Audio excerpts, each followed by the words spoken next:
मैं हिंदी विभाग के अंतर्गत सभी छात्रों का हार्दिक स्वागत करती हूँ। आज हम बीए भाग 2 के मध्ययुगीन हिंदी काव्य व्याकरण एवं लेखन के अंतर्गत प्रथम सत्र के अंतर्गत सूरदास संत सूरदास का अध्ययन करेंगे। संत सूरदास हिंदी साहित्य में 4 काल है: आदिकाल, भक्तिकाल, रीतिकाल और आधुनिक काल। आदिकाल में रासो साहित्य पाया जाता है। भक्तिकाल तथा रीतिकाल में हम देखते हैं कि कुछ भक्तिकालीन साहित्य भक्तिकाल के अंतर्गत पाया जाता है। भक्तिकाल को सुवर्ण काल कहा जाता है क्योंकि सोने जैसे कवि, सोने जैसा साहित्य इस काल में निर्माण हुआ। संत सूरदास भक्तिकाल के अंतर्गत प्रमुख कवि है। इस काव्य के अंतर्गत 2 काव्य धाराएं थी, एक निर्गुण और सगुण काव्य धारा। संत सूरदास सगुण काव्यधारा के अंतर्गत कृष्ण काव्यधारा के प्रमुख कवि है। इनका जन्म ईस्वी सन 1535 में तथा उनकी मृत्यु 1620 में हुई। उनका जन्मगांव सीही है। उनके गुरु वल्लभाचार्य थे। वे पुष्टि तथा अष्ट संप्रदाय के कवि हैं। उनकी काव्य की भाषा ब्रज है। सूरदास को जन्मांध कवि कहा जाता है। इसके बारे में कुछ लोगों में मतभेद है। कुछ लोग कहते हैं कि सूरदास जन्म से अंधे थे। कुछ लोग कहते थे कि सूरदास बाद में अंधे हुए होंगे, क्योंकि उनका साहित्य या उनकी कृष्ण की बाल लीला देखने पर हमारे सामने प्रश्न निर्माण होता है कि किसी माँ भी अपने बच्चे की लीला का इतना सूक्ष्मता से वर्णन नहीं कर सकती। ऐसा वर्णन सूरदास के काव्य में पाया जाता है। इसीलिए सूरदास को जन्मांध कवि होने के बजाय वे बाद में अंधे हुए होंगे, ऐसे कुछ विचारवंत कहते हैं, क्योंकि सूर सागर उनका ग्रंथ रसों से भरा हुआ है और उनकी लीलाएं जैसी माँ अपने बच्चे का वर्णन करती है, ऐसी ओतप्रोत प्रेम धारा या वात्सल्य रस से परिपूर्ण उनके पद है। सूरदास का जन्म संवत 1478 में माना जाता है।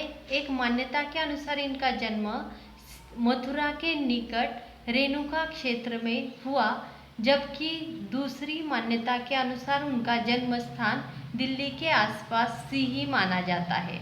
या बहुत सारे विचारवंत सीही को ही उनका जन्म स्थान मानते हैं। सूरदास हिंदी साहित्य में भक्ति काल के सगुण भक्ति शाखा के अंतर्गत कृष्ण भक्ति शाखा के प्रमुख कवि है तथा महान कवि है।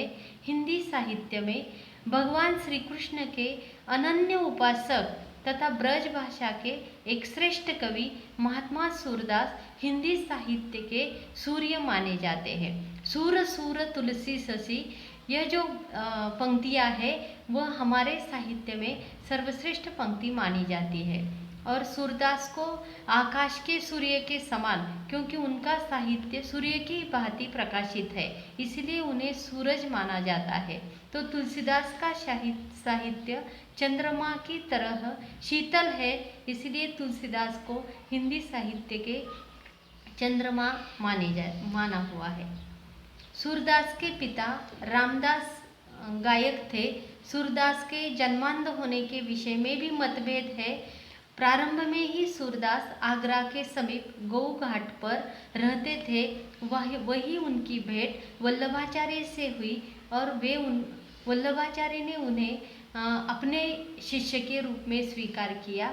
वल्लभाचार्य ने उनको पुष्टि मार्ग में दीक्षित कर लिया और कृष्ण लीला के पद गाने के लिए वे अपने साथ उन्हें वृंदावन ले गए।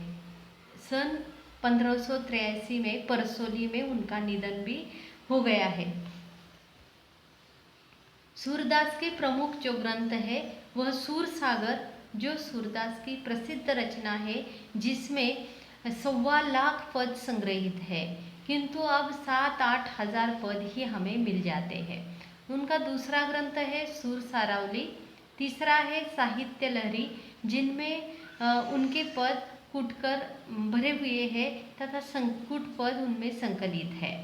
यह 3 ग्रंथ ही हिंदी साहित्य में प्रामाणिक ग्रंथ माने जाते हैं। चौथा है नल दमयंती तथा ब्याहल।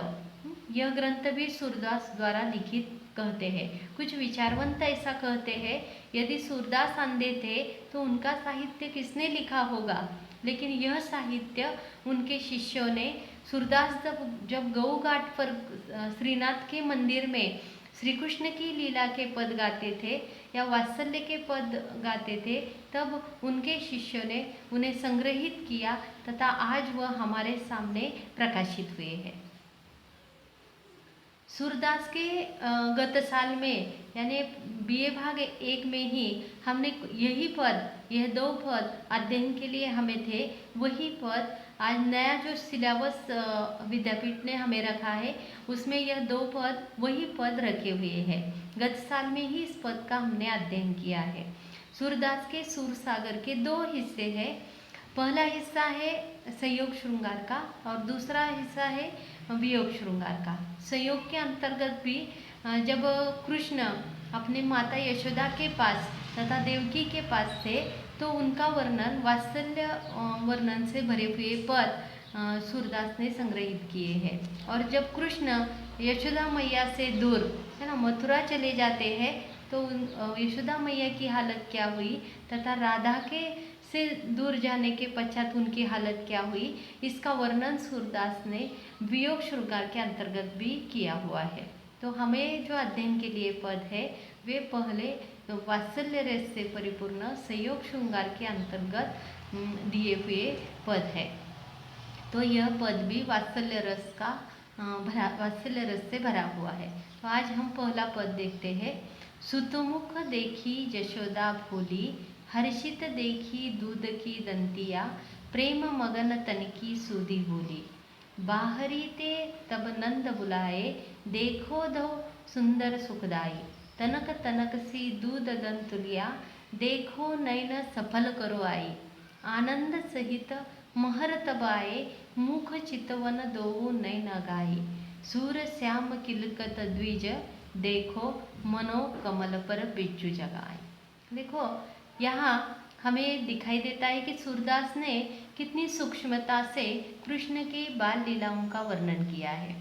सूरदास कहते हैं कि माता यशोदा अपने बच्चे कृष्ण के मुख में जब शुभ्र 2 दूध के दांत देखती है तो वह बहुत आनंदित हो जाती है। उसे अपने शरीर तथा मन की सुधि भी नहीं रहती। वह इतना खुश होती है कि कृष्ण को यह शुभ्र दांत कब निकल आए, ऐसा प्रश्न उसके सामने निर्माण होता है।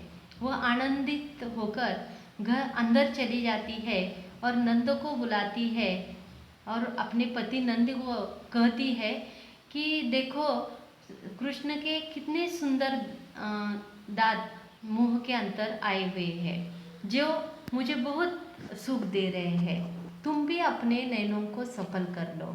मैं तो अपने नयनों को सफल कर चुकी हूँ। और वह अपने पति नंद को बुलाती है और इतने में नंद बाहर आते हैं और कृष्ण के मुंह में यह शुभ्र 2 दूध के दांत देखते हैं तो वे भी अपने नेत्रों को सफल कर लेते हैं। तब दोनों के पति पत्नी के बीच आनंद के महर उठ जाते हैं और दोनों का मुख हर्षित हो जाता है। ऐसे में सूरदास कहते हैं और कृष्ण को आनंद हो जाता है। वह अपने मन ही मन में हंसने लगते हैं और जब हंसते हैं तब और वह दूध के दांत उसके मुंह के अंदर चमकने लगते हैं। तब सूरदास ऐसे कहते हैं कि जैसे आकाश के बीच बिजली चमक रही हो वैसे, या कमल के बीच जैसे बिजली चमक रही हो, ऐसे कृष्ण के दांत शुभ्र दिखाई दे रहे हैं। यहाँ कृष्ण के ओठों को कमल की उपाधि दी गई है और दांतों को बिजली की उपाधि दी गई है। तात्पर्य यह है कि बच्चे की हर लीला माता पिता के लिए प्रेम से भरी होती है और माता पिता अपने छोटे से बच्चे की यह लीला देखकर अधिक प्रसन्न हो जाते हैं। दूसरा पद है, मैया कब ही बढ़ेगी चोटी, किती बार मोही दूध पियत बही, यह अजयो है छोटी। तू जो कहती बलकी बेनी, जो वे है लौबी मोटी, काढ़त गुहत नहावत ओछत, नागिनी सी बैलोटी, कांचो दूध पियावत पची पची, देती न माखन रोटी, सूरज चिरंजीवे दोवी, भैया हरी हलदर की जोटी। प्रस्तुत पंक्तियों में सूरदास कहते हैं कि यह कृष्ण हर बात पर अड़ जाता है और कृष्ण का स्वभाव बहुत हठी है। हमें दिखाई देता है कि वह अपनी माँ से कहता है कि हे माँ, मेरी चोटी क्यों नहीं लंबी हो जाती? कितनी बार तुम मुझे दूध पिलाती हो, किंतु मेरी यह चोटी बढ़ ही नहीं रही है। यानी कृष्ण को बहुत लंबे लंबे बाल पसंद है। हमें मालूम है कि बलराम के बाल बहुत बड़े थे और कृष्ण के बाल घुंघराले थे। इसीलिए वह अपनी माता से शिकायत करता है कि हे माँ, तुम मुझे इतना दूध पिलाती हो, किंतु मेरी चोटी क्यों नहीं बढ़ रही है? हर प्रश्न उसे उन्हें पड़ जाता है और हर प्रश्न लेकर वो अपनी माँ से शिकायत करने के लिए चले जाते हैं। तब यशोदा मैया से कृष्ण प्रश्न पूछता है कि ऐसा क्यों है?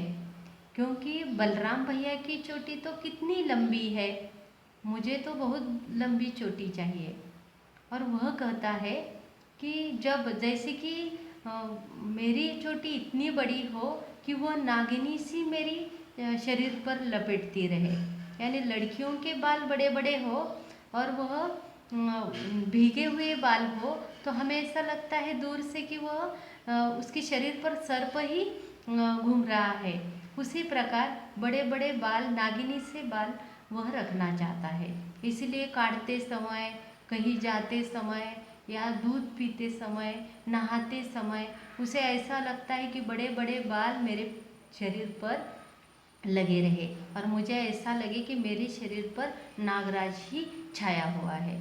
और वह अपनी माँ से कहता है कि हे माँ, तू मुझे कच्चा दूध पिलाती हो, तू मुझे कच्चा दूध पिलाती हो जिसके और माखन तथा रोटी नहीं देती, और बलराम भैया को बहुत कुछ देती हो जिसके कारण उनकी चोटी बड़ी है और मेरी चोटी छोटी है। अभी तो कृष्ण बच्चे हैं, फिर भी उन्हें ऐसा लगता है कि मैं कब बलराम भैया जैसा बन जाऊँ। और यहाँ सूरदास कहते हैं कि बलराम भैया और कृष्ण की जोड़ी चिरंजीवी है या अमर है, ऐसी जोड़ी संसार में पाई नहीं जाती। तो ऐसे भाई भाई का प्रेम यहाँ सूरदास ने बाल लीला के माध्यम से व्यक्त किया है। आगे तीसरा पद है, हरि अपने आंगन कुछ गावत, तनक तनक चरणनी सो, नाचत मन ही रिझावत, बाह उठाई काजरी दहुरी, गैयनी टेरी बुलावत, कबहुक बाबा नंद पुकारत, कबहुक घर में आवत, माखन तनक आपने करले, तनक बदन में नावत, कबहुक चिंते प्रतिबिंब खंब में, लौनी लिए खवावत, दूर देखती जसुमती यह लीला, हर्षत आनंद बढ़ावत, सूर श्याम के बाल चरित, नित नित ही देखत भावत। प्रस्तुत पद में सूरदास कहते हैं कि कृष्ण गवैया थे और इसलिए बहुत सारी गाय उनके पास है। और यहाँ सूरदास कहते हैं कि कृष्ण अपने आंगन में कुछ गा रहे हैं और छोटे छोटे चरणों से वह नाच भी रहे हैं, गाते भी हैं और नाचते भी हैं। कृष्ण को बहुत सारे छोटे छोटे दोस्त थे और वे सभी उनका यह नृत्य तथा गायन देखकर आनंदित हो जाते हैं। मन ही मन कृष्ण प्रसन्न हो जाते हैं। बाह उठाकर कजरी यानी काले रंग की और दहुरी यानी सफ़ेद रंग की दोनों गायों को जोर जोर से पुकारने लगते हैं। कभी नंद बाबा को बुलाते हैं तो कभी घर में आते हैं, कभी अपने छोटे छोटे हाथों से मक्खन लेकर अपने मुंह में डालते हैं। यानी हर लीला उसकी अद्वैत है, जिसे माँ दूर से ही अपनी बच्चे की विभिन्न लीलाओं का आनंद ले रही है। कभी खम्बे में अपना प्रतिबिंब देखते हैं, उन्हें ऐसा लगता है कि मैं अपने हाथों से कैसे मक्खन खा रहा हूँ, मैं कितना बड़ा हो गया हूँ कि मैं अपनी गायों को पुकार रहा हूँ और गाय भी उनकी तरफ देख रही है, ऐसा उन्हें लगता है। कभी नवनीत लेकर उसे खिलाने का प्रयास माँ करती है। यशोदा छिपकर उसकी यह लीला देखती है, जो कि हर्ष और आनंदवर्धक है।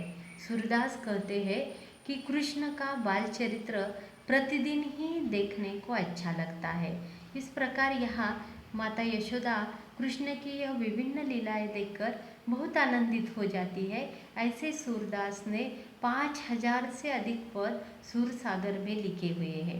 2 पद तो हमने गत साल में ही अध्ययन उनका किया हुआ है, और यह तीसरा पद जो है वह भी वात्सल्य रस के अंतर्गत आता है। यह तीनों पद वात्सल्य रस के अंतर्गत आ जाते हैं।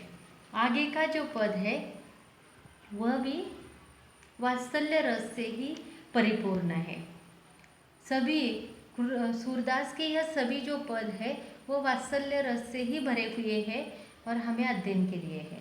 आगे का पद है, मैया मोही दाऊ बहुत खिजाओ, मोसो कहत मोल को लिन्नो, तू जसमती कब जाओ। कत्ता करो इही रिस के मारे, खेलन हो नहीं जात, पुनि पुनि कहत कौन है माता को, है तेरो तात। कृष्ण गोरे नंद जसोदा गोरी, तू कत श्यामल गात, चुटकी दे दे ग्वाल नचावत, हसत सबे मुस्कात। तू मोही को मारन सीखी, दाऊ ही कब न खिजे, मोहन को मुख रिस समेत, लखी जसुमती सुनी सुनी रीजे। सुनहु कान्ह बलभद्र चबाई, जनमत ही को धूत। प्रस्तुत पंक्तियों में कृष्ण माँ से बलराम की शिकायत करते हुए कहते हैं कि हे माँ, बलराम भैया मुझे बार बार चिढ़ाता है, मुझसे कहता है कि तू मोल से लिया हुआ है, तुम्हें यशोदा माँ ने जन्म नहीं दिया, तू यशोदा मैया के पुत्र नहीं हो। क्यों? क्योंकि यशोदा मैया गोरी है, नंद गोरे है, मैं गोरा हूँ और तू कैसे काले हो, ऐसा वो उसे चिढ़ाता है। क्या करूँ? इसी क्रोध के कारण मैं अब खेलने नहीं जाता। बलराम भैया बार बार कहता है कि तुम्हारी माँ कौन है, तुम्हारे पिता कौन है, और इसलिए कृष्ण अपनी माँ तथा पिता से कहता है कि सचमुच मेरे माता पिता कौन है। बलराम भैया ऐसे कहते हैं कि नंद गोरे है, यशोदा भी गोरी है, और तुम ही क्यों सावले शरीर वाले हो। सभी ग्वाले भी चुटकी बजाकर हंसते हैं उनकी इस बात पर। इसीलिए मुझे बता दो कि मेरे माता पिता कौन है।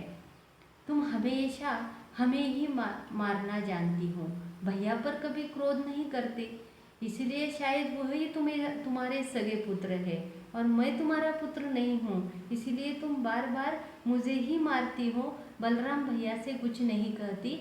ऐसी शिकायत लेकर वह अपनी माता के पास जाता है। माता श्री कृष्ण के मुख से यह क्रोधपूर्ण बातें सुनकर यशोदा मैया मन ही मन प्रसन्न होती है। यानी बच्चों को बहुत क्रोध भी आ जाए तो माता को आनंद हो जाता है, वह हंसने लगती है और उसे अपने पास ले लेती है और कहती है, कृष्ण सुनो, बलराम चुगली करने वाला है और उसे चुगली करने की आदत ही है, जन्म से ही वह दुर्त है।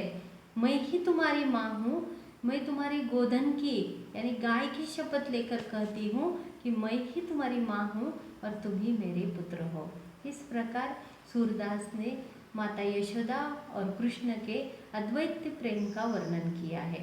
यानी यशोदा मैया ने कृष्ण को अपने बच्चे जैसा प्रेम दिया और उनका पालन पोषण माता यशोदा तथा नंद ने किया हुआ है। इसका वर्णन सूरदास ने किया है। ऐसा वर्णन देखने के पश्चात हमारे सामने भी प्रश्न निर्माण होता है कि सूरदास जन्मांध हुए होंगे या बाद में अंधे हुए होंगे, ऐसा हमारे सामने भी प्रश्न निर्माण होता है। यानी माँ भी अपनी लीला का वर्णन इतना सूक्ष्मता से नहीं करती। ऐसा वर्णन सूरदास ने हर बात का, कृष्ण के हर लीला का, हर समय का, हर प्रसंग का वर्णन किया है।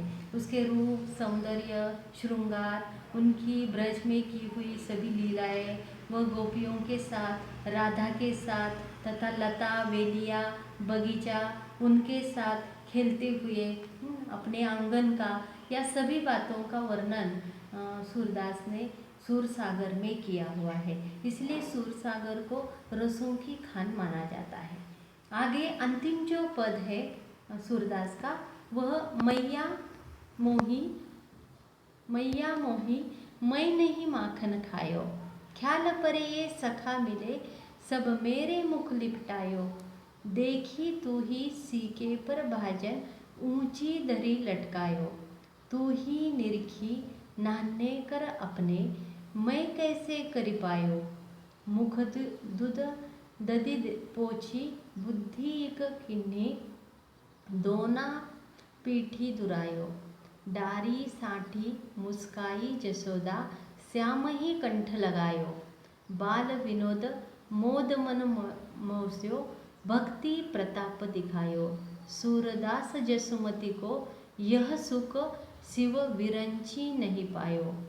प्रस्तुत पंक्तियों में सूरदास को हम देखते हैं कि सूरदास ने हर लीला में कृष्ण की हर प्रसंग को वर्णित किया है। कृष्ण को माखन तथा रोटी बहुत पसंद थी और इसलिए वह अपनी माँ से कहता है कि एक ग्वाला या एक गोपिका वहाँ माता यशोदा से कृष्ण की शिकायत लेकर आई हुई है, क्योंकि कृष्ण ने माखन तथा रोटी खाई हुई है और वह भी अपने घर नहीं बल्कि दूसरों के घर कृष्ण चला जाता था और चोरी छिपके अपने दोस्तों के साथ उनके घर की माखन रोटी खाता था और कभी कभी छिपके से दूसरों के सिक्के पर से माखन लेकर चुरा कर उन्हें खाने की आदत थी। और इसलिए वह गोपिका जब माता यशोदा से शिकायत लेकर आती है कि कृष्ण के मुंह में माखन लगा हुआ है, उनके हाथ में भी रोटी है और वह अभी अभी हमारे घर की चोरी करके आया हुआ है, तब यशोदा मैया को बहुत गुस्सा आता है। वह अपने हाथ में एक लाठी लेती है और कृष्ण को मारने का प्रयास करती है। इसी प्रसंग को सूरदास ने यहाँ वर्णित किया है। देखो, अब अपनी बात कृष्ण तो जानता है कि उसने चोरी की है, किंतु अपनी बात की वो सफाई देता है और अपनी माँ से कहता है कि हे मैया, मैंने माखन नहीं खाया, तुम तो जानती हो कि यह सारे दोस्त तुम मुझे मारे इसलिए मेरे मुख पर उन्होंने माखन लगाया हुआ है। मैंने खुद माखन अपने हाथों से नहीं खाया, बल्कि यह जो माखन मेरे मुंह पर लगा हुआ है मेरे दोस्तों ने जानबूझकर लगाया है, जो कि तुम मुझे मार दे। तो ही जानती है कि मैं कितना छोटा हूँ और दूसरों के घर में यह सारी गोपिकाएं माखन कहाँ रखती है, ऊंचे सीखे पर रखती है और इतने छोटे से मेरे हाथ उस सीखे पर कैसे जा सकते हैं और मैं कैसे माखन की चोरी कर सकता हूँ। तुम ही सोचो कि मेरे इतने छोटे छोटे हाथ दूसरे के सीखे पर का माखन, तुम यहाँ तो इतना बड़ा माखन मेरे लिए रखती हूँ और मैं दूसरों के घर में जाकर क्यों चुराने लगा। ये सभी मुझे मारने के लिए या तुम मुझे मारे इसीलिए यह सभी बातें कर रहे हैं, ऐसा वह अपनी माँ से सफाई देता है। माता यशोदा को बहुत गुस्सा आया था, उन्होंने हाथ में एक लाठी ली थी उसे मारने के लिए, किंतु वह देखती है कि यह छोटा सा कान्हा और उनकी बुद्धि कितनी बड़ी है, वह अपनी बात की कितनी सफाई से वह अपनी बात को कह रहा है और तब उन्हें भी लगता है कि सचमुच कृष्ण की बातें सही है। मेरा इतना सा छोटा कान्हा, उसके हाथ इतने छोटे छोटे हैं और वह चोरी को कैसे जान सकता है, दूसरों के घर में चोरी क्यों करेगा। मेरे घर में तो इतने कमोरी भर दही पड़ा है, माखन पड़ा है, कभी हाथ भी नहीं लगाता और वह दूसरों के घर चोरी कर ही नहीं सकता, ऐसा उन्हें लगता है और उसके हाथ से लाठी छूट जाती है और वह अपनी बच्चे को कंठ से लगा लेती है। यह सूरदास ने बताया है कि यशोदमती मैया से जो सुख नज़दीक से कृष्ण का करने का मिला या कृष्ण की सेवा करने का जो सुअवसर यशोदा मैया को मिला, वह बड़े बड़े ऋषि मुनियों को दुर्लभ है। यानी भगवान की सेवा करने का जो सुख है वह मैया यशोदा को मिला, किंतु बड़े बड़े ऋषि इतना नामस्मरण करते हैं किंतु भगवान की सेवा करने का सुअवसर उन्हें प्राप्त नहीं होता। यानी प्रस्तुत पद में सूरदास अपनी भक्ति भावना को मैया यशोदा के तथा कृष्ण के माध्यम से व्यक्त कर रहे हैं। यहाँ कृष्ण अद्वैत कृष्ण के प्रति भक्ति सूरदास की पाई जाती है। धन्यवाद।